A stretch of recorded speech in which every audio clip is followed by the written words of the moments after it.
Kamu panik nggak kalau misalnya rambutmu rontok pada saat sisiran? Pasti panik dong. Aku panik loh kalau misalnya rambutku rontok. Karena apa? Kalau misalnya rontok jadi gundul, alamak.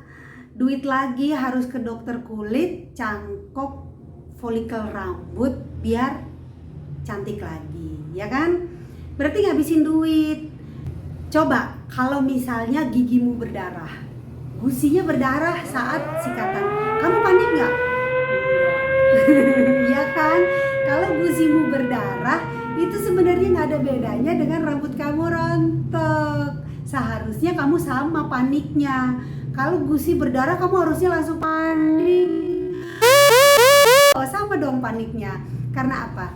Karena itu artinya gusimu telah terinfeksi yang umumnya disebut sebagai gingivitis. Gingivitis adalah infeksi pada gusi yang disebabkan oleh adanya bakteri, sisa makanan, plak, dan karang gigi. Nah, bila saat sikat gigi atau menggunakan tusuk gigi, gusimu berdarah, ayo jangan ditunda, karena gingivitis tidak menimbulkan rasa sakit. Dia hanya menunjukkan bahwa dirinya sakit dengan cara berdarah. Segeralah ke dokter gigi, periksakan sehingga bisa dicarikan solusinya. Apakah akibat kamu menderita penyakit sistemik? Mungkin kamu yang udah berdarah, nggak tahu kan? Atau mungkin gusi kamu berdarah karena kamu mengkonsumsi obat pengencer darah, karena kamu pasien jantung misalnya, ya kan? Sebaiknya dicek, kita lihat apa sih sebabnya sampai gusimu berdarah. Nah, kenapa itu harus dicek? Karena ini, bila gusi kamu berdarah, awalnya cuma infeksinya pada permukaan gusi yang disebut gingivitis. Tapi bila itu dibiarkan, maka penyakit ini akan menjadi berlanjut. Pernah kan dengar parodontitis? Nah, parodontitis itu sebenarnya kelanjutan dari gingivitis yang tidak diobati. Jadi, parodontitis ini sudah melibatkan tidak hanya gusimu saja, melainkan dia sudah melibatkan tulang penyangga gigi. Apa aja sih sebenarnya tulang penyangga gigi? Gigi itu ya gini, gigi di mulut kita ini bisa diam dengan tegak dan digunakan mengunyah makanan, menggigit apapun yang keras karena dia tertanam di tulang rahang. Nah, untuk tertanam di dalam tulang rahangnya ini ada tali-tali ligamennya.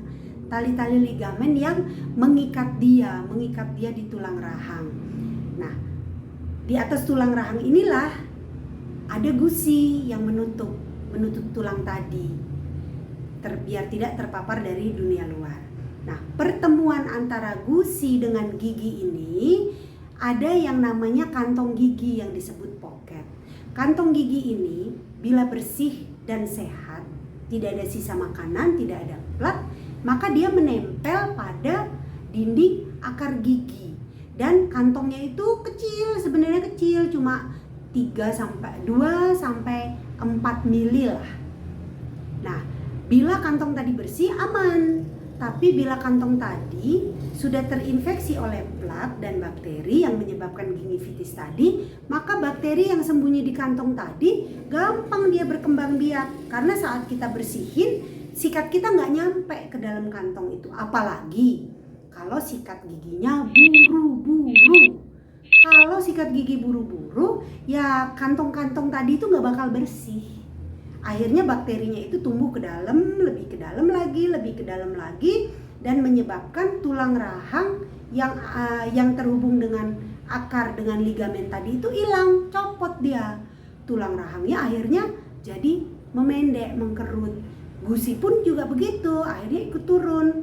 Maka terjadilah parodontitis, yaitu infeksi pada gusi yang telah menyerang lebih dari sekedar gusi saja, tapi sudah menyerang ligamennya dan juga sudah menyerang tulang rahang.